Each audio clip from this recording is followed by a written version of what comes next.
My next kit was the 1/100 scale Master Grade Jesta from the Unicorn Gundam animated series. This one, I thought I had it down pegged. Thought I had everything prepared. And even though the gray colors came out well, and the gold and the silver trim and whatnot, for some strange reason, when I used the LCAD Indigo paint, it was a lint magnet, and I was like, what is going on here? I had no clue what was happening. I completely lost faith in what happened here.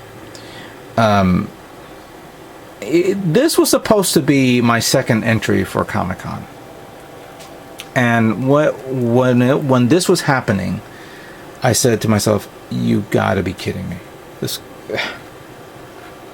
At that point, I was like saying, "All right, I gotta step away. If not, I was gonna actually throw this in the wall." I mean, I've had bad paint jobs before, but for this to happen, if it wasn't for the lint, yes, it would have been perfect. It would have been nice. But it turned out this way, and I was like, well, what am I going to do now? Just tell me, what am I going to do? It's a shame, really. Really is. It is a good kit. I'm not saying it's a bad kit. And like I said before, Bandai can easily make the Just a Canon version in Master Grade, so it will happen eventually if the demand needs it. But until then, it's a good. Again, this is another good kit that you guys should get.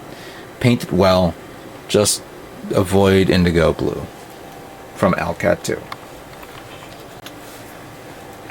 For my next kit, it was the 144 scale high grade Masala from the Zeta Gundam animated series. This is actually a really big kit, almost with its beam weapon binders or thrusters in the back, almost the equivalent to high grade, Master Grade, excuse me, in height. But it is a high grade nonetheless, and it can transform into that in that mobile armor mode. I really liked this kit when it first came out, and I remembered it. I remember the old, I think 1/220th scale version of this, which I had a long time ago, and I decided to paint it in this color scheme of blue with black stripes, and enter it to another hobby show which I was made aware of, known as Jersey Fest, JerseyCon, which happened in I think it happened a month before Comic-Con. It was an interesting experience building this kit. I do like the features. It's very simple. I would recommend anyone to get it and try it out. As for JerseyCon, I tried it. It was nice. It's more resin and figure oriented, so it's not completely my cup of tea. Doesn't mean I won't go for future. If I decide to go again, I won't compete. I'll just go and lounge around and look around. But it's not. Let's just say it's not Gundam friendly. I'm not saying that you shouldn't bring your Gundam. I'm saying, you'll be out of your league if you guys haven't seen my recent video of Jersey Fest, JerseyCon. But nevertheless, this came out pretty well either way. For my next kit, it was the 1/100 scale Master Grade Gyaradoga from Char's Counterattack animated movie. I was prepared to put all my chips on the table for this mobile suit when it first came out. I really liked the grunt look of this kit, to the point where I said, I know that this will probably turn heads if I bring it to Comic-Con. I decided to try something different. I gave it a little bit more rougher texture around the black parts, give it that Zimmerman armor look to it. And as for the green part, I decided to paint it enamel green, olive drab type color, which the consistency came out pretty well. what was it, metallic gray for the inner frame and the weaponry, and a little bit of chrome, not chrome, but instead of the inside of the thrusters, I painted it orange, and then of course I gave it a little bit of weathering and detailing, and I went as far as even getting some decals, aftermarket decals, and put them on this kit to give it that extra oomph to it.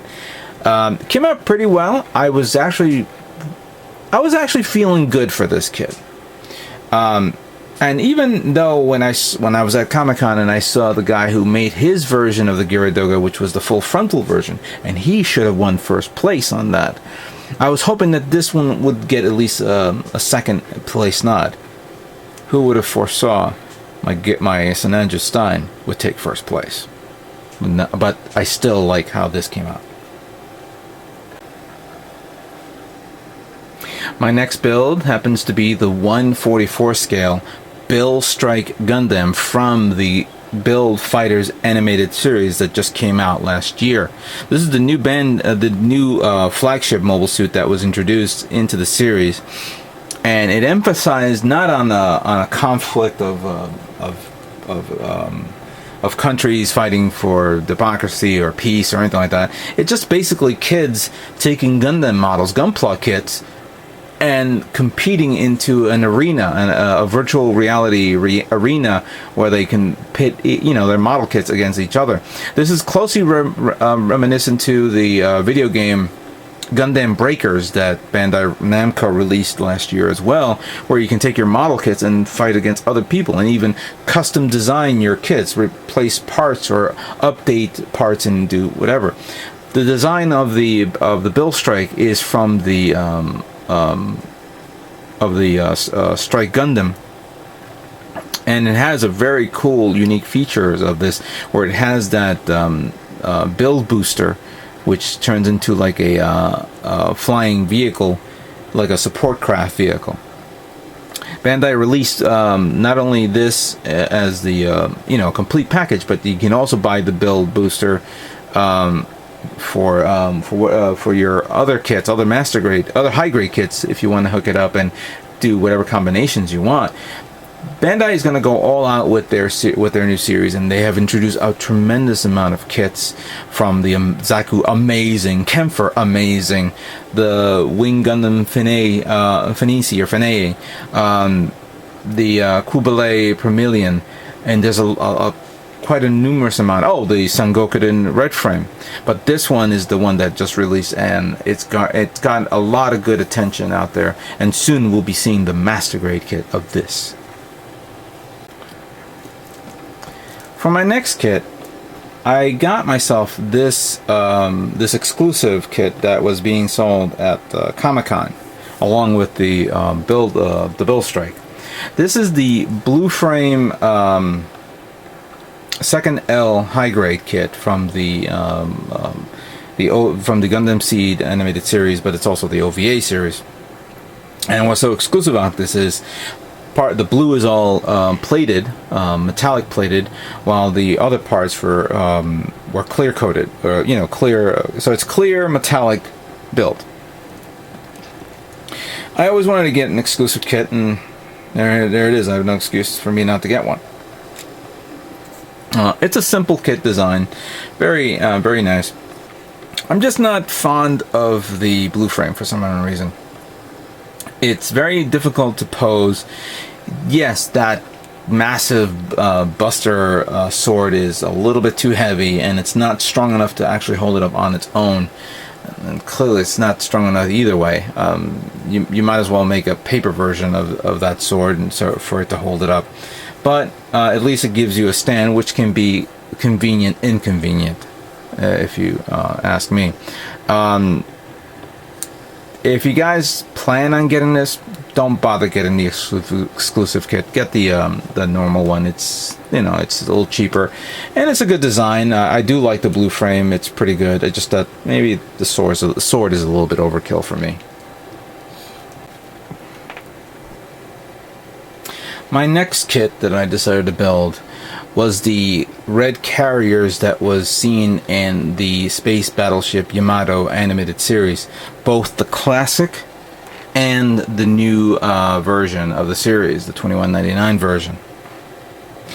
I got the classic one at MosquitoCon, while I got the 2199 version of the carrier at Comic-Con, and I said, you know what? It would be a cool idea to do a dual build video of this kit and show off the unique features of it. Clearly, it didn't have that massive gun that's on it on the new carrier, and after watching the episode, I thought maybe there was going to be a little bit more scenes of the new carrier, other than that being destroyed by its own weapon when it fired the drill bit into the Yamato's main weapon cannon, you could say. But I was still impressed on how well it came out, because it was my first time trying out pre-shading, which you could see in the panel lining areas of the kit. It came out very, very well done, in both kits, and it was something that I wanted to do in preparations for other Yamato kits that I want to build soon. Put a little decals here and there. Came out all right. It actually was these two were a fun kit to build. Yeah, a lot of red, of course, for those of you who are epileptic, but nevertheless it came out pretty well, and I really can't wait to try this technique again on another Yamato kit coming soon. Well, I could pretty much say that this is the one Victory Gundam that did not suck. This is the 1/44 scale Victory Gundam from the Victory Gundam animated series. It was introduced in one of the episodes of Build Fighters, and clearly they were preparing to release this along with other Build Fighter kits, other Gundam kits, like the Wing Gundam and the X and the Double X, but this one, I said to myself, let me grab this, because even though I had a very, very bad experience with the Master Grade, I pretty much knew that I was not going to get a bad experience with the high grade, and it turned out it came out pretty well. The high grade version of this kit is a really nice design, very simple to build, very clean to paint for those of you who are interested in painting. There's a lot of surface detail here, so again, it's very cheap. Probably get cheaper when you see some specials here and there, so I wouldn't pass up this kind of cool little kit. It redeemed myself in the Victory line. Without a doubt, the most anticipated real grade kit of 2013 was, of course, a fan favorite, the 1/144 scale real grade Strike Freedom Gundam from the Gundam Seed Destiny animated series. This pretty much redeems the Strike Freedom in many of its previous incarnations. Clearly the high grade was so-so in design. The Master Grade was very well received. The Perfect Grade was, in fact, an amazing, beautiful debacle. And when this came out, it pretty much shined all over the place. It made you want to build this kit well, and I'm surprised. And unfortunately, I wish I could have had time to paint a kit like this, put decals on it. Especially since now the wings have been designed pretty well done. It has its own inner trim parts. You don't have to put any stickers to give it gold effect look to it. It's a great real grade. They've done a very good job. Yeah, there is some minor imperfections and problems with it because of its scale, but you can't fault Bandai for not making one of the best Strike Freedom kits out there on the market. You gotta buy this. And then, of course, the last Master Grade kit that I built for 2013 happens to be, of course, the RX78 Gundam. But this is a 3.0 kit, where it pretty much gives it a tremendous amount of detail in all and every aspects of this kit. I have to admit, the engineering work on this is well top-notch, and A lot of people love this. I like it too. I think it's a great kit. I'm not saying it isn't a bad kit. Personally, I think it maybe was not necessary to get it since I already have my own RX78 too. Some people say, oh, you get the Katoki version, get the 2.0, get the 1.5. Maybe not the 1.5. No, maybe not the original either way. Regardless, it is still a great looking kit in all aspects. With a little bit of painting, a little bit of work here and there, it would even be an amazing looking kit, without a doubt. Again, I have to credit Bandai not for making this kit, but for trying to do something different and unique. And they did a very, very excellent job with this kit.